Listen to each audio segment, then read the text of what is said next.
Hi friends, ഏവർക്കും the C A അനലിസ്റ്റിന്റെ മറ്റൊരു YouTube current affairs സെഷനിലേക്ക് ഹൃദ്യമായ ഹാർദമായ സ്വാഗതം.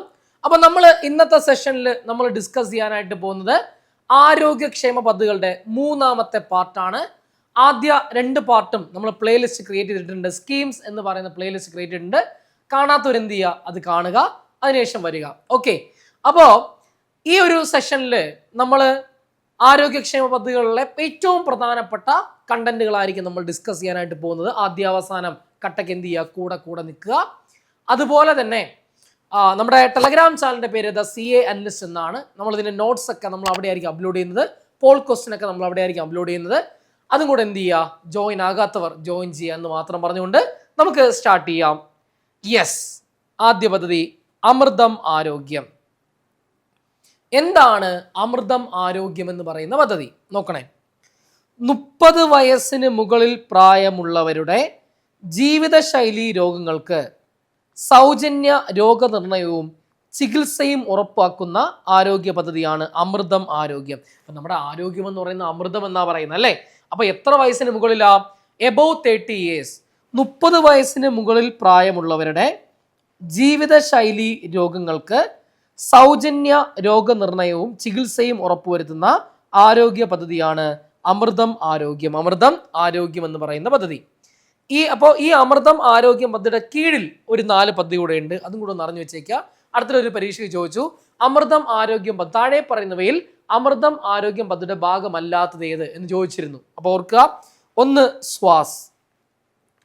ശ്വാസ്, അതുപോലെ തന്നെ നയനാമൃതം,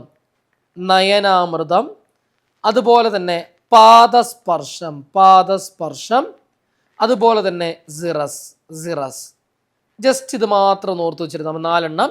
അപ്പൊ അമൃതം ആരോഗ്യം പദ്ധതിയുടെ കീഴിൽ വരുന്ന 4 പദ്ധതികളാണ് ശ്വാസ്, നയനാമൃതം, പാദസ്പർശം, സിറസ് അഥവാ stroke identification, rehabilitation, awareness and stabilization പ്രോഗ്രാമിന്റെ ഫുൾ ഫോം, ഈ പറയുന്ന ഷോർട്ട് ഫോം ആണ് സിറസ് എന്ന് പറയുന്നത്. അപ്പോൾ ഒന്നും കൂടി, 30 വയസ്സിന് മുകളിൽ പ്രായമുള്ളവരുടെ ജീവിതശൈലി രോഗങ്ങൾക്ക് സൗജന്യ രോഗനിർണയവും ചികിത്സയും ഉറപ്പുവരുത്തുന്ന ആരോഗ്യ പദ്ധതിയാണ് അമൃതം ആരോഗ്യം. അടുത്തിലോട്ട് പോവാം നമുക്ക്. അനുയാത്ര, ഒരുപാട് പേര് കേട്ടിട്ടുണ്ടാവും ഈ പദ്ധതി. അനുയാത്രയും അതുപോലെ തന്നെ കൈവല്യയും, 2 പദ്ധതികളും ഭിന്നശേഷിക്കാരുടെ ഉന്നമനം ലക്ഷ്യം വെച്ചുള്ള പദ്ധതിയാണ്. അപ്പൊ ഭിന്നശേഷിക്കാർക്ക് വേണ്ടിയുള്ള പദ്ധതിയാണ് അനുയാത്രയും കൈവല്യയും. നോക്കണേ, ഭിന്നശേഷി സൗഹൃദ സംസ്ഥാനമായി കേരളത്തെ മാറ്റുക എന്ന ലക്ഷ്യത്തോടു കൂടി ആരംഭിച്ച പദ്ധതിയാണ് അനുയാത്ര. അപ്പൊ കേരളത്തെ ഒരു ഭിന്നശേഷി സൗഹൃദ സംസ്ഥാനമാക്കി മാറ്റുക, കേരളത്തെ ഒരു ഭിന്നശേഷി സൗഹൃദ സംസ്ഥാനമാക്കി മാറ്റുക എന്ന ലക്ഷ്യത്തോടു കൂടി ആരംഭിച്ച പദ്ധതിയാണ് അനുയാത്ര. ഇനി എന്താണ് കൈവല്യ എന്ന് നോക്കാം. കൈവല്യ എന്ന് പറഞ്ഞാൽ ഭിന്നശേഷിക്കാർക്ക് നൈപുണ്യ വികസനം, അവർക്ക് സ്വയം തൊഴിൽ സംരംഭങ്ങൾ എന്നിവയ്ക്ക് തുടങ്ങാൻ വേണ്ടി സർക്കാർ സബ്സിഡിയും വായ്പയും നൽകുന്ന പദ്ധതിയാണ് കൈവല്യ. അപ്പോൾ ഭിന്നശേഷിക്കാരുടെ സ്കിൽ ഡെവലപ്മെന്റ്, നൈപുണ്യ വികസനം, അതുപോലെ തന്നെ അവർക്ക് സ്വയം തൊഴിൽ സംരംഭങ്ങൾ മുതലായവ സർക്കാർ സബ്സിഡിയോട് കൂടി വായ്പയും നൽകുന്ന പദ്ധതിയാണ് കൈവല്യ എന്ന് പറയുന്ന പദ്ധതി. അപ്പോൾ അനുയാത്ര പറഞ്ഞു, കൈവല്യ പറഞ്ഞു, രണ്ടും ഭിന്നശേഷിക്കാർക്ക് വേണ്ടിയിട്ടാണ്. അടുത്തിലോട്ട് പോകുന്നു, പരിരക്ഷ. എന്താണ് പരിരക്ഷ എന്ന് പറയുന്ന പദ്ധതി? അടിയന്തര സാഹചര്യം അഥവാ എമർജൻസി സിറ്റുവേഷൻ, അടിയന്തര സാഹചര്യം നേരിടേണ്ടി വരുന്ന ഭിന്നശേഷിക്കാർക്ക് സഹായം നൽകുന്ന പദ്ധതിയാണിത്. അപ്പോൾ അടിയന്തര സാഹചര്യം നേരിടേണ്ടി വരുന്ന ഭിന്നശേഷിക്കാർക്ക് സഹായം നൽകുന്ന പദ്ധതിയാണിത്. അപകടങ്ങൾ, അക്രമങ്ങൾ, പ്രകൃതി ദുരന്തങ്ങൾ എന്നിവയ്ക്ക് ഇരയാകുന്ന ഭിന്നശേഷിക്കാർക്ക് ഈ പദ്ധതി പ്രകാരം ധനസഹായം ലഭിക്കും. അപ്പോൾ ഒന്നും കൂടി, അടിയന്തര സാഹചര്യം നേരിടേണ്ടി വരുന്ന എമർജൻസി സിറ്റുവേഷൻസ് അല്ലെ, അടിയന്തര സാഹചര്യം നേരിടേണ്ടി വരുന്ന ഭിന്നശേഷിക്കാർക്ക് സഹായം നൽകുന്ന പദ്ധതിയാണിത്. അപ്പോൾ പരിരക്ഷ എന്ന് പറയുന്നത് അടിയന്തര സാഹചര്യം നേരിടേണ്ടി വരുന്ന ഭിന്നശേഷിക്കാർക്ക് സഹായം നൽകുന്ന പദ്ധതിയാണ്. അപകടങ്ങൾ, അക്രമങ്ങൾ, പ്രകൃതി ദുരന്തങ്ങൾ എന്നിവയ്ക്ക് ഇരയാകുന്ന ഭിന്നശേഷിക്കാർക്ക് ഈ പദ്ധതി പ്രകാരം എന്ത് ലഭിക്കും? ധനസഹായം ലഭിക്കുമെന്നാണ് പറയുന്നത്. ഓക്കെ അല്ലേ? അതാണ് പരിരക്ഷ. അപ്പോൾ ഒന്നും കൂടി, പരിരക്ഷ, രക്ഷിക്കുകയാണ്. അടിയന്തര സാഹചര്യം നേരിടേണ്ടി വരുന്ന ഭിന്നശേഷിക്കാർ. അടിയന്തര സാഹചര്യം എന്ന് പറഞ്ഞാൽ പെട്ടെന്നൊരു എന്താ പറയുക, ഒരു ചെറിയൊരു ആക്സിഡന്റ് അല്ലെങ്കിൽ അവർക്ക് അവരുടെ എന്തെങ്കിലും ഒരു തരത്തിലുള്ള സാമ്പത്തികമായി ഒരു എമർജൻസി നേരിടുന്നു. അങ്ങനെ അത്തരം സാഹചര്യങ്ങളാണ് പറയുന്നത്. അപകടങ്ങൾ, അതുപോലെ തന്നെ അക്രമങ്ങൾ, പ്രകൃതി ദുരന്തങ്ങളൊക്കെ വരുമ്പോൾ അവർ സ്വാഭാവികമായിട്ട് അവരെന്ത് ചെയ്യും, പെട്ടുപോകും. അപ്പോൾ ഇത്തരം ആൾക്കാർക്ക് ഇരയാകുന്ന ഭിന്നശേഷിക്കാർക്ക് ഈ പദ്ധതി പ്രകാരം ധനസഹായം ലഭിക്കും. അടുത്ത പോയിന്റ്, സ്വാസ്ഥ്യം. എന്താണ് സ്വാസ്ഥ്യം എന്ന് പറയുന്ന പദ്ധതി? എന്താണ് സ്വാസ്ഥ്യം എന്ന് പറയുന്ന പദ്ധതി നോക്കാം. അർബുദം നേരത്തെ കണ്ടെത്തി തടയാനും ചികിത്സ ഉറപ്പാക്കാനുമുള്ള ബോധവൽക്കരണ പരിപാടിയാണ് സ്വാസ്ഥ്യം. അപ്പോൾ അർബുദ രോഗം, ക്യാൻസർ നേരത്തെ കണ്ടെത്തി തടയാനും അതുപോലെ തന്നെ ചികിത്സ ഉറപ്പാക്കാനും വേണ്ടി ആരംഭിച്ച ഒരു ബോധവൽക്കരണ പരിപാടിയാണ് സ്വാസ്ഥ്യം. കുടുംബശ്രീയും അതുപോലെ തന്നെ തിരുവനന്തപുരത്തെ RCC റീജിയണൽ ക്യാൻസർ സെന്റർ എന്നറിയപ്പെടുന്ന ട്രിവാൻഡ്രത്തെ RCCയും സംയുക്തമായിട്ടാണ് ഇത് എന്ത് ചെയ്യുന്നത്, സംഘടിപ്പിക്കുന്നത്. അപ്പോൾ ക്യാൻസർ ബോധവൽക്കരണ പരിപാടിയാണ് സ്വാസ്ഥ്യം. അങ്ങനെയെങ്കിൽ ആയുർദളം, കേരളത്തിൽ എയ്ഡ്സ് ബോധവൽക്കരണത്തിന് വേണ്ടി ആരോഗ്യവകുപ്പിന്റെ നേതൃത്വത്തിൽ ആരംഭിച്ച പദ്ധതിയാണ് ആയുർദളം. അപ്പോൾ ആയുർദളം എന്ന് കേൾക്കുമ്പോൾ തന്നെ അവിടെ എയിൽ നിന്ന് കണക്ട് ചെയ്യാം, എയ്ഡ്സ് എന്ന് കണക്ട് ചെയ്യാം, ആയുർദളം അല്ലേ. അപ്പോൾ കേരളത്തിൽ എയ്ഡ്സ് ബോധവൽക്കരണത്തിന് വേണ്ടി ആരോഗ്യ വകുപ്പിന്റെ നേതൃത്വത്തിൽ ആരംഭിച്ച പദ്ധതിയാണ് ആയുർദളം. അപ്പോൾ കേരളത്തിൽ എയ്ഡ്സ് ബോധവൽക്കരണത്തിന് വേണ്ടി ആരോഗ്യ വകുപ്പിന്റെ നേതൃത്വത്തിൽ ആരംഭിച്ച പദ്ധതിയാണ് ആയുർദളം. എന്താ സ്വാസ്ഥ്യം? അർബുദം നേരത്തെ കണ്ടെത്തി തടയാനും ചികിത്സ ഉറപ്പാക്കാനും വേണ്ടിയിട്ടുള്ള ബോധവൽക്കരണ പരിപാടിയാണ് സ്വാസ്ഥ്യം. അപ്പൊ സ്വാസ്ഥ്യം എന്ന് പറയുന്നത് ക്യാൻസറും, എന്നാൽ ഈ പറയുന്ന ആയുർദളം എന്ന് പറയുന്നത് എയ്ഡ്സുമാണെന്ന കാര്യം എന്ത് ചെയ്യുക, ഓർക്കുക. അടുത്തിലോട്ട് പോവാം. വയോമധുരം. വയോ എന്ന് കേൾക്കുമ്പോൾ തന്നെ കിട്ടും, മുതിർന്ന പൗരന്മാരാണ് വയോ എന്നുകൊണ്ട് ഉദ്ദേശിക്കുന്നത് അല്ലേ. വയോമധുരം, അപ്പൊ തന്നെ നമുക്ക് മനസ്സിലാക്കാം അവിടെ പ്രമേഹവുമായി ബന്ധപ്പെട്ട കാര്യമാണ് പറയാൻ പോകുന്നത്. വയോജന സൗഹൃദ സംസ്ഥാനം അല്ലേ.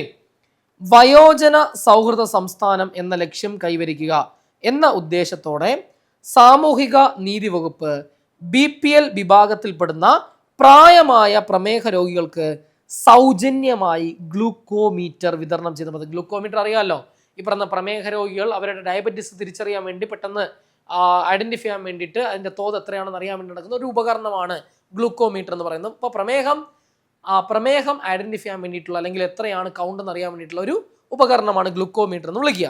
അപ്പോൾ വയോജന സൗഹൃദ സംസ്ഥാനം എന്ന ലക്ഷ്യം കൈവരിക്കുക എന്ന ഉദ്ദേശത്തോടു കൂടി സാമൂഹിക നീതി വകുപ്പ് BPL വിഭാഗത്തിൽപ്പെടുന്ന പ്രായമായ പ്രമേഹ രോഗികൾക്ക് സൗജന്യമായി ഗ്ലൂക്കോമീറ്റർ വിതരണം ചെയ്യുന്ന പദ്ധതിയാണ് വയോമധുരം. അപ്പോൾ ആ വാക്കിൽ നിന്ന് കിട്ടും വയോജനങ്ങൾ, മധുരം എന്താണ്, പ്രമേഹം, അവിടെ കണക്ട് ചെയ്യാം. അടുത്തിലോട്ട് പോകുന്നു, വയോ അമൃതം. എന്താണ് വയോ അമൃതം? ആ വാക്കിൽ നിന്ന് കിട്ടും വയോജനങ്ങൾ അല്ലേ. സാമൂഹിക നീതി വകുപ്പിന്റെ കീഴിലുള്ള സർക്കാർ വൃദ്ധസദനങ്ങളിലെ അന്തേവാസികളുടെ ആരോഗ്യ പരിരക്ഷയ്ക്ക് വേണ്ടി ഭാരതീയ ചികിത്സാ വകുപ്പ് വഴി നടപ്പിലാക്കുന്ന പദ്ധതിയാണ് വയോ അമൃതം. അപ്പൊ എന്താ സംഭവം? വൃദ്ധസദനങ്ങൾ. അപ്പൊ വയോജനങ്ങൾ എവിടെ താമസിക്കുന്നവരാണ്? സർക്കാർ വൃദ്ധസദനങ്ങളാണ്. സർക്കാരിന്റെ കീഴിലുള്ള വൃദ്ധസദനങ്ങളിലെ അന്തേവാസികളുടെ ആരോഗ്യ പരിരക്ഷയ്ക്ക് വേണ്ടി ഭാരതീയ ചികിത്സാ വകുപ്പ് വഴി നടപ്പിലാക്കുന്ന പദ്ധതിയാണ് വയോ അമൃതം. ഒന്നും കൂടി, സാമൂഹിക നീതി വകുപ്പിന്റെ കീഴിലുള്ള സർക്കാർ വൃദ്ധസദനങ്ങളിലെ അന്തേവാസികളുടെ ആരോഗ്യ പരിരക്ഷയ്ക്ക് വേണ്ടി ഭാരതീയ ചികിത്സാ വകുപ്പ് വഴി നടപ്പിലാക്കി വരുന്ന പദ്ധതിയാണ് വയോ അമൃതം എന്ന് പറയുന്നത്. വയോ അമൃതം എന്ന് പറയുന്ന പദ്ധതി എന്ന് പറയുന്നത്. ഓക്കെ അല്ലേ? അപ്പൊ വയോ മധുരമായി ഗ്ലൂക്കോമീറ്റർ, വയോ അമൃതം ഈ പറഞ്ഞ വൃദ്ധസദനങ്ങളിലെ അന്തേവാസികളുടെ, ഇവിടെ സർക്കാർ വൃദ്ധസദനങ്ങളിലെ അന്തേവാസികളുടെ ആരോഗ്യ പരിരക്ഷയ്ക്ക് വേണ്ടി നടപ്പിലാക്കുന്ന പദ്ധതി. ദെൻ വയോരക്ഷ, എല്ലാം കണക്ട് ചെയ്ത് പറയുകയാണേ. എന്താണ് വയോരക്ഷ എന്ന് പറയുന്നത്? പ്രതിസന്ധി ഘട്ടങ്ങളിൽ മുതിർന്ന പൗരന്മാർ നേരിടുന്ന പരാതികളും പ്രശ്നങ്ങളും പരിഹരിക്കാൻ വേണ്ടി സാമൂഹ്യ നീതി വകുപ്പ് ആവിഷ്കരിച്ച പദ്ധതിയാണ് വയോരക്ഷ. അപ്പോൾ ഇവിടെ നോക്ക്, വയോ അമൃതം നോക്കിക്കേ, വയോ മധുരം പറഞ്ഞു, വയോ അമൃതം സർക്കാർ വൃദ്ധസദനങ്ങളിലെ ആരോഗ്യ പരിരക്ഷയാണ്. വയോരക്ഷ എന്താ? മുതിർന്ന പൗരന്മാർ നേരിടുന്ന, അത് അവിടെ പറയുന്നില്ല, അവരെവിടെ താമസിക്കുന്നു പറയുന്നില്ല, വ്യത്യാസം മനസ്സിലാക്കണം. അപ്പൊ വയോ അമൃതമാണെങ്കിൽ കൃത്യമായി വൃദ്ധസദനങ്ങളിൽ പെടുന്ന വൃദ്ധരെയാണ്, വയോജനങ്ങളാണ്. എന്നാൽ ഇവിടെ വയോരക്ഷ എന്താ? പ്രതിസന്ധി ഘട്ടങ്ങളിൽ മുതിർന്ന പൗരന്മാർ നേരിടുന്ന, അവിടെ ഒരു സ്പെസിഫിക്കേഷൻ പറയുന്നില്ല, മുതിർന്ന പൗരന്മാർ നേരിടുന്ന പരാതികളും പ്രശ്നങ്ങളും പരിഹരിക്കുന്നതിന് വേണ്ടി സാമൂഹിക നീതി വകുപ്പ് ആവിഷ്കരിച്ച സമഗ്ര പദ്ധതിയാണ് ഈ പറയുന്ന വയോരക്ഷ. വയോജനങ്ങളെ രക്ഷിക്കുകയാണ് എന്തിൽ നിന്ന്? ഈ പറയുന്ന പ്രതിസന്ധി ഘട്ടങ്ങളിൽ നിന്ന്. അപ്പോൾ പ്രതിസന്ധി ഘട്ടങ്ങളിൽ മുതിർന്ന പൗരന്മാർ നേരിടുന്ന പരാതികളും അതുപോലെ തന്നെ പ്രശ്നങ്ങളും പരിഹരിക്കുന്നതിന് വേണ്ടി സാമൂഹിക നീതി വകുപ്പ് ആവിഷ്കരിച്ച സമഗ്ര പദ്ധതിയാണ് വയോരക്ഷ എന്ന് പറയുന്നത്. ഇനി അടുത്ത് എന്താണ് വയോമിത്രം? എന്താണ് വയോമിത്രം എന്ന് പറയുന്ന പദ്ധതി? എന്താണ് വയോമിത്രം എന്ന് പറയുന്ന പദ്ധതി? നോക്കണേ, എന്താണ് വയോമിത്രം? 65 വയസ്സിന് മുകളിൽ പ്രായമുള്ളവർക്ക്, എബോവ് 65 ഇയേഴ്സ് ഓഫ് ഏജ് അല്ലേ, 65 വയസ്സിന് മുകളിൽ പ്രായമുള്ളവർക്ക് നഗരപ്രദേശങ്ങളിൽ മൊബൈൽ ക്ലിനിക്കും കൗൺസിലിങ്ങും വൈദ്യസഹായവും മരുന്നും സൗജന്യമായി നൽകുന്ന പദ്ധതിയാണ് വയോമിത്രം. വയോജനങ്ങൾ, മിത്രം മീൻസ് എന്താ പറയുക, കൂട്ടുകാരൻ എന്നാണ് അല്ലേ. അപ്പോൾ 65 വയസ്സിന് മുകളിൽ പ്രായമുള്ളവർക്ക് എവിടെയാണ്? നഗരപ്രദേശങ്ങളിൽ മൊബൈൽ ക്ലിനിക്കും അതുപോലെ തന്നെ കൗൺസിലിങ്ങും വൈദ്യസഹായവും മരുന്നും സൗജന്യമായി നൽകുന്ന പദ്ധതിയാണ് വയോമിത്രം. അപ്പോൾ 65 വയസ്സിന് മുകളിൽ പ്രായമുള്ളവർക്ക് നഗരപ്രദേശങ്ങളിൽ മൊബൈൽ ക്ലിനിക്കും കൗൺസിലിങ്ങും വൈദ്യസഹായവും മരുന്നും സൗജന്യമായി ഫ്രീ ആയിട്ട് നൽകുന്ന പദ്ധതിയാണ് വയോമിത്രം. അപ്പോൾ ഫ്രീ ആയിട്ടുള്ളതുകൊണ്ട് കൂട്ടുകാരനാണ്. ഫ്രീ ആയിട്ട് നമ്മളിപ്പോൾ നമ്മുടെ ഫ്രണ്ടിന് നമ്മൾ ഫ്രീ ആയിട്ടെല്ലാം ചെയ്ത് കൊടുക്കുമ്പോൾ ഭയങ്കര കാര്യമായിരിക്കും അല്ലേ. അവന് ഫ്രീ ആയിട്ട് കാര്യങ്ങളൊക്കെ ചെയ്ത് കൊടുക്കുമ്പോൾ ഒരു പൈസ മേടിക്കുക ചെയ്യുമ്പോൾ അവൻ എന്തായിരിക്കും? നമ്മളോട് ഭയങ്കര കാര്യമായിരിക്കും, മിത്രം. അപ്പോൾ എല്ലാം സൗജന്യമാണ് ഇവിടെ. അടുത്തിലോട്ട് വരുന്നു, സ്നേഹക്കൂടും സ്നേഹധാരയും. സ്നേഹക്കൂട് അതുപോലെ തന്നെ സ്നേഹധാര. എന്താ സംഭവം നോക്കാം. സ്നേഹക്കൂട് എന്ന് കേൾക്കുമ്പോൾ തന്നെ നമുക്കറിയാം ഒരു റീഹാബിലിറ്റേഷൻ സെന്റർ, ഒരു പ്രത്യേക ഭവനം എന്നാണ് ഉദ്ദേശിക്കുന്നത് അല്ലേ. മാനസികാരോഗ്യ കേന്ദ്രങ്ങളിൽ നിന്നും സുഖം പ്രാപിച്ചവർക്കുള്ള പുനരധിവാസ പദ്ധതി അല്ലേ. അപ്പം മാനസികാരോഗ്യ കേന്ദ്രങ്ങളിൽ നിന്നും, മാനസിക നില തെറ്റിയ ആൾക്കാർ മാനസികാരോഗ്യ കേന്ദ്രത്തിൽ പോയിട്ട് അവിടെ നിന്ന് ക്ലിയർ ചെയ്ത് തിരിച്ചു വരൂലേ, മാനസികാരോഗ്യ കേന്ദ്രത്തിൽ നിന്നും സുഖം പ്രാപിച്ചവർക്കുള്ള ഒരു റീഹാബിലിറ്റേഷൻ സെന്റർ അഥവാ പുനരധിവാസ പദ്ധതിയാണ് സ്നേഹക്കൂട്. അപ്പോൾ മാനസിക ആരോഗ്യ കേന്ദ്രങ്ങളിൽ നിന്നും സുഖം പ്രാപിച്ചവർക്കുള്ള പുനരധിവാസ പദ്ധതി വിളിച്ച പേരാണ് സ്നേഹക്കൂട്. അപ്പോൾ കേട്ടോ, മാനസിക ആരോഗ്യ കേന്ദ്രങ്ങളിൽ നിന്നും സുഖം പ്രാപിച്ചവർക്കുള്ള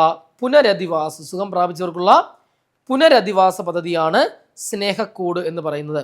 അങ്ങനെയെങ്കിൽ എന്താണ് സ്നേഹധാര എന്ന് ഓർക്കുക. എന്താണ് സ്നേഹധാര എന്ന് പറയുന്ന പദ്ധതി? എന്താണ് സ്നേഹധാര? വളർച്ചാ വൈകല്യമുള്ള 12 വയസ്സ് വരെയുള്ള കുട്ടികൾക്കുള്ള സൗജന്യ ആയുർവേദ ചികിത്സാ പദ്ധതിയാണ് സ്നേഹധാര. അപ്പൊ എന്താണ് സ്നേഹധാര എന്ന് പറയുന്ന പദ്ധതി? അപ്പൊ വളർച്ചാ വൈകല്യമുള്ള എത്ര വയസ്സ് വരെയാ? 12 വയസ്സ് വരെയുള്ള കുട്ടികൾക്ക്. വളർച്ചാ വൈകല്യമുള്ള 12 വയസ്സ് വരെയുള്ള കുട്ടികൾക്ക് സൗജന്യമായിട്ട് ഫ്രീ ആയിട്ട് ആയുർവേദ ചികിത്സ നൽകുന്ന പദ്ധതി വിളിച്ച പേരാണ് സ്നേഹധാര. അപ്പോൾ സ്നേഹക്കൂട് പറഞ്ഞു, മാനസികാരോഗ്യ കേന്ദ്രങ്ങളിൽ നിന്നും സുഖം പ്രാപിച്ചവർക്കുള്ള പുനരധിവാസ പദ്ധതിയാണ് സ്നേഹക്കൂട്. സ്നേഹധാര എന്ന് പറയുന്നത് വളർച്ചാ വൈകല്യമുള്ള എത്ര വയസ്സ് വരെയാ? 12 വയസ്സുള്ള കുട്ടികൾക്ക്, അതാണ് സ്നേഹധാര. സ്നേഹധാര അല്ലേ. വളർച്ചാ വൈകല്യമുള്ള 12 വയസ്സുള്ള കുട്ടികൾക്ക് സൗജന്യ ആയുർവേദ ചികിത്സ നൽകുന്ന പദ്ധതിയാണ് സ്നേഹധാര. ഈ ധാര എന്ന് പറയുന്നത് ഈ നമ്മുടെ ആയുർവേദത്തിലെ ഒരു ചികിത്സാ രീതിയാണ് ധാര എന്ന് പറയുക, ഒരു ചികിത്സാ രീതിയാണ്. അപ്പൊ സ്നേഹധാര, നമ്മൾ കുഞ്ഞുങ്ങളെയാണ് എന്ത് ചെയ്യുന്നത്? സ്നേഹിക്കുന്നത് അല്ലേ. 12 വയസ്സ് വരെയുള്ള കുട്ടികൾക്ക് സൗജന്യമായിട്ട് ആയുർവേദ ചികിത്സാ പദ്ധതിയാണ് സ്നേഹധാര. അടുത്തിലോട്ട് പോകുന്നു, തൂവാല വിപ്ലവം. ആ പേര് കേൾക്കുമ്പോൾ തന്നെ അറിയാം, ഇത് കോവിഡ് സമയത്ത് ആരംഭിച്ചൊരു പദ്ധതിയാണ് തൂവാല വിപ്ലവം. എയർബോൺ ഡിസീസ്, വായുജന്യ രോഗങ്ങൾ തടയുക. ആ വാക്കിൽ നിന്ന് കിട്ടും തൂവാല ഉപയോഗിക്കുക അല്ലേ. വായുവിലൂടെ പകരുന്ന രോഗങ്ങൾ തടയാനായി കേരളത്തിലെ ആരോഗ്യ വകുപ്പ് ആരംഭിച്ച പദ്ധതിയാണ് തൂവാല വിപ്ലവം. അപ്പോൾ വായുവിലൂടെ, എയർബോൺ ഡിസീസസ് അല്ലേ, വായുവിലൂടെ പകരുന്ന രോഗങ്ങൾ തടയുക എന്ന ലക്ഷ്യത്തോടു കൂടി കേരളത്തിലെ ആരോഗ്യ വകുപ്പ് ഒരു പദ്ധതി ആരംഭിക്കുന്നുണ്ട്. ആ പദ്ധതിക്ക് വിളിച്ച പേരാണ് തൂവാല വിപ്ലവം. ഒന്നും കൂടി, വായുവിലൂടെ പകരുന്ന രോഗങ്ങൾ തടയാനായി കേരളത്തിലെ ആരോഗ്യ വകുപ്പ് ആരംഭിച്ച പദ്ധതിയാണ് തൂവാല വിപ്ലവം എന്ന് പറയുന്നത്. ഇനി എന്താണ് വിമുക്തി? എന്താണ് വിമുക്തി എന്ന് പറയുന്ന പദ്ധതി? എടാ, എക്സൈസ് വകുപ്പ് ആരംഭിച്ച പദ്ധതിയാണ് കേട്ടോ. കേരളത്തിലെ എക്സൈസ് വകുപ്പ് ആരംഭിച്ച പദ്ധതി ഒരുപാട് തവണ PSC ക്വസ്റ്റ്യൻ ചോദിച്ച ക്വസ്റ്റ്യനാണ്, PQ ആണ്. എന്താണ് വിമുക്തി എന്ന് പറയുന്ന പദ്ധതി? മദ്യവർജനത്തിന് ഊന്നൽ നൽകിയും മയക്കുമരുന്നുകളുടെ ഉപയോഗം പൂർണ്ണമായും ഇല്ലാതാക്കുവാൻ ലക്ഷ്യം വെച്ചുകൊണ്ട് എക്സൈസ് വകുപ്പ് ആരംഭിച്ച പദ്ധതിയാണ് വിമുക്തി എന്ന് പറയുന്നത്. അപ്പോൾ മദ്യവർജനത്തിന് ഊന്നൽ നൽകിയും മയക്കുമരുന്നുകളുടെ ഉപയോഗം പൂർണ്ണമായും ഇല്ലാതാക്കുവാൻ ലക്ഷ്യം വെച്ചുകൊണ്ട് എക്സൈസ് വകുപ്പ് ആരംഭിച്ച പദ്ധതിയാണ് വിമുക്തി എന്ന് പറയുന്ന പദ്ധതി. ഒന്നും കൂടി, മദ്യവർജനത്തിന് ഊന്നൽ നൽകിയും മയക്കുമരുന്നുകളുടെ ഉപയോഗം പൂർണ്ണമായും ഇല്ലാതാക്കുന്ന ലക്ഷ്യത്തോടു കൂടി എക്സൈസ് വകുപ്പ് ആരംഭിച്ച പദ്ധതിയാണ് വിമുക്തി എന്ന് പറയുന്ന മിഷൻ എന്ന കാര്യം ഓർക്കുക. ഇനി നമ്മുടെ പുതിയ സർക്കാർ അധികാരത്തിലേറിയ ശേഷം കേരളത്തിലെ ആഭ്യന്തര വകുപ്പ് മന്ത്രി നമ്മുടെ രമേശ് ചെന്നിത്തല ഒരു ഓപ്പറേഷൻ ആരംഭിച്ചു. എന്താണ് ഓപ്പറേഷൻ? അതിന്റെ ലക്ഷ്യം എന്താ? കേരളത്തിൽ ഈ പറയുന്ന ലഹരിയുടെ ഉപയോഗം, ലഹരി തുടച്ചു നീക്കുക, ലഹരി പൂർണ്ണമായും തുടച്ചു നീക്കുക എന്ന ലക്ഷ്യത്തോടു കൂടി കേരളത്തിലെ പോലീസുകാർ ആരംഭിച്ച, അല്ലെങ്കിൽ ഈ പറയുന്ന കേരളം ആരംഭിച്ച പദ്ധതിയാണ് ഓപ്പറേഷൻ തൂഫാൻ. ഓപ്പറേഷൻ തൂഫാൻ എന്ന പേരിൽ ഒരു പദ്ധതി ആരംഭിച്ചു. ഓപ്പറേഷൻ തൂഫാൻ അല്ലേ? ഓപ്പറേഷൻ തൂഫാൻ എന്ന പേരിൽ രമേശ് ചെന്നിത്തല ആഭ്യന്തര വകുപ്പ് മന്ത്രിയായപ്പോൾ ആരംഭിച്ച പദ്ധതിയാണ് ഇത്. പദ്ധതി തുടങ്ങിയിട്ട് ഈ പറയുന്ന ഓപ്പറേഷൻ ആരംഭിച്ചിട്ട് രമേശ് ചെന്നിത്തല പറഞ്ഞത് കേരളത്തിൽ പൂർണ്ണമായും ലഹരി വിമുക്തമാക്കും, തുടച്ച് അടിവേരറുക്കും എന്നാണ് പറഞ്ഞത്. അതാണ് വിമുക്തി. അടുത്തിലോട്ട് പോവാം. എന്താണ് നിരാമയ? എന്താണ് നിരാമയ എന്ന് പറയുന്ന പദ്ധതി? നോക്കണേടാ, നാഷണൽ ട്രസ്റ്റിന്റെ കീഴിൽ ഭിന്നശേഷിയുള്ളവർക്കും അവരുടെ കുടുംബങ്ങൾക്കും, ആർക്കൊക്കെ വേണ്ടിയിട്ടാ? ഭിന്നശേഷിക്കാർക്ക് മാത്രമല്ല, അവരുടെ കുടുംബങ്ങൾക്കും കേന്ദ്ര സർക്കാർ നടപ്പിലാക്കി വരുന്ന സമഗ്ര ആരോഗ്യ ഇൻഷുറൻസ് പദ്ധതിയാണ്. സമഗ്ര ആരോഗ്യ ഇൻഷുറൻസ് പദ്ധതിയാണ് നിരാമയ. അപ്പൊ ആർക്കൊക്കെ വേണ്ടിയിട്ടാ? ഭിന്നശേഷിക്കാർക്കും അതുപോലെ തന്നെ അവരുടെ കുടുംബങ്ങൾക്കും കേന്ദ്ര സർക്കാർ നടപ്പിലാക്കി വരുന്ന സമഗ്ര ആരോഗ്യ ഇൻഷുറൻസ് പദ്ധതിയാണ് നിരാമയ. ഇനി അവരെ മാത്രമല്ല ഇവിടെ പരിഗണിക്കുക, ഓട്ടിസം ബാധിച്ചവർ, സെറിബ്രൽ പാൾസി, മാനസിക വെല്ലുവിളികൾ, ഒന്നിലധികം വൈകല്യങ്ങളുള്ളവർ എന്നിവർക്കും ഈ പദ്ധതിയിൽ അംഗമാകാം. പ്രതിവർഷം 1 ലക്ഷം രൂപ വരെ ചികിത്സാ പരിരക്ഷ ഇതിലൂടെ നിങ്ങൾക്ക് ലഭിക്കും. അപ്പോൾ വർഷാവർഷം 1 ലക്ഷം രൂപ വരെ, അപ്പോൾ പ്രതിവർഷം 1 ലക്ഷം രൂപ വരെ ചികിത്സാ പരിരക്ഷ ഇതിലൂടെ എന്ത് ചെയ്യും? ലഭിക്കും. ഓക്കെ അല്ലേ? അപ്പോൾ അതാണ്. അപ്പോൾ ഭിന്നശേഷിക്കാർക്ക് വേണ്ടിയും അവരുടെ കുടുംബങ്ങൾക്ക് വേണ്ടിയിട്ടുള്ള ഒരു എന്താ പറയുക, ഒരു ഹെൽത്ത് ഇൻഷുറൻസ് സ്കീമാണ് നിരാമയ എന്ന് പറയുന്നത്. അവിടെ വീണ്ടും പറയുന്നു, അവർക്ക് മാത്രമല്ല, ഓട്ടിസം രോഗികൾ, സെറിബ്രൽ പാൾസി, മാനസിക വെല്ലുവിളികൾ, ഒന്നിലധികം വൈകല്യങ്ങൾ എന്നിവരെല്ലാം ഈ പദ്ധതിയുടെ ഭാഗമാവും. ദെൻ സായം പ്രഭാഹോം, ആശാഭവൻ, പ്രതീക്ഷാഭവൻ, പ്രത്യാശാഭവൻ. നോക്കാം നമുക്ക്. എന്താണ് സായം പ്രഭാഹോം എന്ന് പറയുന്നത്? ആ പേരൊക്കെ അറിയാം. സായം പ്രഭാഹോം ഒരു പ്രത്യേക ഒരു സ്ഥലമാണ്, ഒരു വീട് പോലെ സെറ്റപ്പാണ്. ഈ മുതിർന്ന പൗരന്മാർക്കിടയിൽ സാമൂഹിക ഇടപെടലിനുള്ള അവസരം സൃഷ്ടിക്കുക എന്ന ലക്ഷ്യത്തോടു കൂടി പ്രവർത്തിക്കുന്ന സ്ഥാപനം. അതായത് വീട്ടിൽ ഒറ്റയ്ക്കിരിക്കുന്നവർ, മുതിർന്ന ആൾക്കാർ, ആരുമില്ല, വീട്ടിൽ മക്കളൊക്കെ ജോലിക്ക് പോവും, പേരക്കുട്ടികളൊക്കെ സ്കൂളിൽ പോവും, അവരിങ്ങനെ ഒറ്റയ്ക്ക് അവിടെ ഇരിക്കുകയാണ്. അപ്പോൾ അവർക്ക് ഒരു എൻ്റർടൈൻമെൻറ്റിന് വേണ്ടിയിട്ട് അവരുടെ സമപ്രായക്കാരുമായിട്ട് സംസാരിക്കുന്നതിനും ഒരു ഒത്തുകൂടലിന് വേണ്ടിയിട്ടുള്ള ഒരു കേന്ദ്രങ്ങളാണ് സായം പ്രഭാ ഹോം എന്ന് പറയുന്നത്. അപ്പം മുതിർന്ന പൗരന്മാർക്കിടയിൽ സാമൂഹിക ഇടപെടലിനുള്ള അവസരം സൃഷ്ടിക്കുക എന്ന ലക്ഷ്യത്തോടെ പ്രവർത്തിക്കുന്ന സ്ഥാപനം. അപ്പോൾ മുതിർന്ന പൗരന്മാർക്കിടയിൽ സാമൂഹിക ഇടപെടലിനുള്ള അവസരം സൃഷ്ടിക്കുക എന്ന ലക്ഷ്യത്തോടു കൂടി പ്രവർത്തിക്കുന്ന സ്ഥാപനമാണ് സായം പ്രഭാ ഹോമുകൾ. ഇനി എന്താണ് ആശാഭവൻ എന്ന് നോക്കാം. എന്താണ് ആശാഭവനുകൾ? നോക്കിയടാ, ദരിദ്രരായ വ്യക്തികൾക്കും പുനരധിവസിപ്പിക്കപ്പെട്ട മാനസിക രോഗികൾക്കും, അപ്പോൾ ദരിദ്രരായിട്ടുള്ള വ്യക്തികൾ മാനസിക രോഗം വന്ന് അത് ഭേദപ്പെട്ടവർ അല്ലേ, പുനരധിവസിപ്പിക്കപ്പെട്ട മാനസിക രോഗികൾ, ലഹരിക്ക് അടിമപ്പെട്ടവർക്കും പരിചരണം നൽകുക, അവർക്ക് തൊഴിൽ പരിശീലനം നൽകുക എന്ന ലക്ഷ്യത്തോടു കൂടി സർക്കാർ നടത്തുന്ന ഒരു പുനരധിവാസ കേന്ദ്രങ്ങളാണ് ആശാഭവനുകൾ എന്ന് പറയുന്നത്. അപ്പോൾ ആശാഭവനുകൾ എന്ന് പറയുന്നത് പുനരധിവാസ കേന്ദ്രങ്ങളാണ്. ആർക്കൊക്കെ ഉള്ളതാ? ഈ പറയുന്ന മാനസിക രോഗികൾ, അതിൽ നിന്നും അതുപോലെ ലഹരിക്ക് അടിമപ്പെട്ടവർ, അവർക്ക് പരിചരണം, ഇനി ദരിദ്രരായ വ്യക്തികൾ എന്നിവർക്ക് പരിചരണം നൽകുകയും അവർക്ക് തൊഴിൽ പരിശീലനം നൽകുക എന്നീ ലക്ഷ്യത്തോടു കൂടി സർക്കാർ നടത്തുന്ന പുനരധിവാസ കേന്ദ്രങ്ങളാണ് ഈ പറയുന്ന ആശാഭവനുകൾ എന്ന കാര്യം എന്ത് ചെയ്യുക, അവിടെ ഓർത്തു വെച്ചേക്കുക. അടുത്ത പോയിന്റിലേക്ക് വരാം. ഇനി എന്താണ് പ്രതീക്ഷാ ഭവനം, എന്താണ് പ്രത്യാശ ഭവനം? അപ്പൊ എന്താണ് പ്രതീക്ഷാ ഭവനം, എന്താണ് പ്രത്യാശ ഭവനം? എടാ സംഭവം ഇത് ഒരേപോലെ നമ്മള് ഈ പറയുന്ന അണ്ണൻ തമ്പി സിനിമയ്ക്കകത്ത് പറയൂലേ, ഈ സലീം കുമാർ പോലീസ് സ്റ്റേഷനിൽ നിന്ന് പറയൂലേ, രണ്ടുപേരും മീൻസ് മമ്മൂട്ടി ഡബിൾ റോൾ ആണല്ലോ, ഇവർ രണ്ടുപേരും തമ്മിൽ തെറ്റില്ല, കാരണം ഒരുത്തന്നെ ഇവിടെ കറുത്ത മറുകുണ്ടെന്ന് വെച്ചിട്ട് ഇവൻ അച്ചു ഇവൻ അപ്പു എന്ന് പറയൂലേ, അതേ കണക്കാണ് ഈ സാധനം. പ്രതീക്ഷാ ഭവനും പ്രത്യാശ ഭവനം. എന്താ സംഭവം? എടാ 18 വയസ്സിന് മുകളിൽ പ്രായമുള്ള മാനസിക വെല്ലുവിളി നേരിടുന്ന പുരുഷന്മാരുടെ പുനരധിവാസത്തിന് വേണ്ടിയിട്ടുള്ള പ്രത്യേക ഭവനമാണ് പ്രത്യാശാ ഭവനം. അപ്പൊ എബോ 18 ഇയേഴ്സ് അല്ലേ, 18 വയസ്സിന് മുകളിൽ പ്രായമുള്ള മാനസിക വെല്ലുവിളി നേരിടുന്ന പുരുഷന്മാരുടെ പുനരധിവാസത്തിന് വേണ്ടിയുള്ള പ്രത്യേക ഭവനമാണ് ഈ പറയുന്ന പ്രതീക്ഷ. ഇനി എന്താ പ്രത്യാശ? 18 വയസ്സിന് മുകളിൽ പ്രായമുള്ള മാനസിക വെല്ലുവിളി നേരിടുന്ന സ്ത്രീകളെ പരിചരിക്കുന്നതിന്, സ്ത്രീകളാണെങ്കിൽ പ്രത്യാശ, പുരുഷന്മാരാണെങ്കിൽ പ്രതീക്ഷ. ഇങ്ങനെ ഓർക്കുക, പുരുഷന്മാരാണ് ഇത്. ചിലപ്പോൾ ഇത് കേൾക്കുന്ന സ്ത്രീജനങ്ങൾ എന്നോട് ചിലപ്പോൾ കോപിക്കുമായിരിക്കാം, എന്നാലും കോഡിന്റെ പുറത്ത് എന്ത് ചെയ്യുക, അതിനങ്ങനെ കാണുക. പുരുഷന്മാരിലാണ് നാടിന്റെ പ്രതീക്ഷ. എന്നെന്ത് ചെയ്യുക, ഓർക്കുക. അപ്പൊ പുരുഷന്മാരിലാണ് നാടിന്റെ പ്രതീക്ഷ എന്നെന്ത് ചെയ്യുക, അവിടെ ഓർക്കുക. പ്രത്യാശ ആശയല്ലേ, ആശ ഒരു വനിതയുടെ പേരല്ലേ, അപ്പൊ വനിതകൾക്ക് വേണ്ടിയിട്ടാണ് പ്രത്യാശ എന്ന് ഓർക്കുക. അടുത്തതിലോട്ട് പോവാം. താലോലം. എന്താണ് താലോലം? താലോലിക്കുക എന്ന് പറയുന്നത് പ്രായം കുറവുള്ള ആൾക്കാരെയാണ് നമ്മൾ എന്ത് ചെയ്യുക, താലോലിക്കുക അല്ലെ.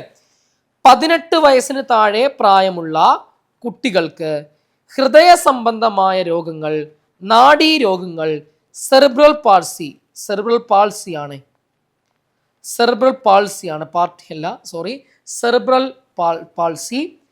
ഓട്ടിസം, അസ്ഥിവൈകല്യം എന്നിവയ്ക്കും എൻഡോസൾഫാൻ രോഗബാധിതർക്കും ഡയാലിസിസ്, ശസ്ത്രക്രിയ അടക്കമുള്ള ചികിത്സാ ചെലവ് ലഭ്യമാക്കുന്ന പദ്ധതിയാണ് താലോലം. അപ്പോ എത്ര വയസ്സാ? 18 വയസ്സിന് താഴെ പ്രായമുള്ള കുട്ടികൾക്ക് ഹൃദയ സംബന്ധമായ രോഗങ്ങൾ, നാഡീരോഗങ്ങൾ, സെറിബ്രൽ പാൾസി, ഓട്ടിസം, അസ്ഥിവൈകല്യം എന്നിവയ്ക്കും എൻഡോസൾഫാൻ രോഗബാധിതർക്കും ഡയാലിസിസ്, ശസ്ത്രക്രിയ അടക്കമുള്ള ചികിത്സാ ചെലവ് ലഭ്യമാക്കുന്ന പദ്ധതിയാണ് താലോലം എന്ന് പറയുന്ന പദ്ധതി എന്ന കാര്യം എന്ത് ചെയ്യുക, അവിടെ ഓർക്കുക. ദെൻ മന്ദഹാസം. എന്താണ് മന്ദഹാസം എന്ന് പറയുന്ന പദ്ധതി? അത് കേൾക്കുമ്പോൾ തന്നെ അറിയാം, പുഞ്ചിരി അല്ലെ, മന്ദഹസിക്കുക, ചിരിക്കുക എന്നൊക്കെയാണ്. ദാരിദ്ര്യരേഖയ്ക്ക് താഴെയുള്ള 60 വയസ്സ് കഴിഞ്ഞ മുതിർന്ന പൗരന്മാർക്ക് സൗജന്യമായി കൃത്രിമ പല്ലുകൾ വെച്ച് നൽകുന്നതിന് വേണ്ടിയിട്ടുള്ള സാമൂഹിക നീതി വകുപ്പ് നടപ്പിലാക്കുന്ന പദ്ധതിയാണ് മന്ദഹാസം. അപ്പോൾ BPLകാർക്ക്, ബിലോ പോവർട്ടി ലൈൻ, ദാരിദ്ര്യരേഖയ്ക്ക് താഴെയുള്ള എത്ര വയസ്സ് കഴിഞ്ഞ? 60 വയസ്സ് കഴിഞ്ഞ മുതിർന്ന പൗരന്മാർക്ക് അല്ലെ, 60 വയസ്സ് കഴിഞ്ഞ മുതിർന്ന പൗരന്മാർക്ക് സൗജന്യമായി ഫ്രീ ആയിട്ട് കൃത്രിമ പല്ലുകൾ വെച്ച് നൽകുന്നതിന് വേണ്ടി സാമൂഹിക നീതി വകുപ്പ് നടപ്പിലാക്കുന്ന പദ്ധതിയാണ് മന്ദഹാസം. ഈ മന്ദഹാസം പദ്ധതിയെ ലക്ഷ്യം വെച്ചുകൊണ്ട് തമിഴ്നാട് സർക്കാർ ഇതേ പദ്ധതി അടിച്ചു മാറ്റിക്കൊണ്ട് അവർ കൊണ്ട് നടത്തുന്ന ഒരു പദ്ധതിയുണ്ട്. അവര് തമിഴ്നാട്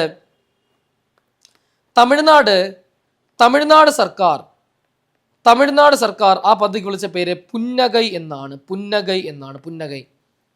അപ്പോൾ ദാരിദ്ര്യരേഖയ്ക്ക്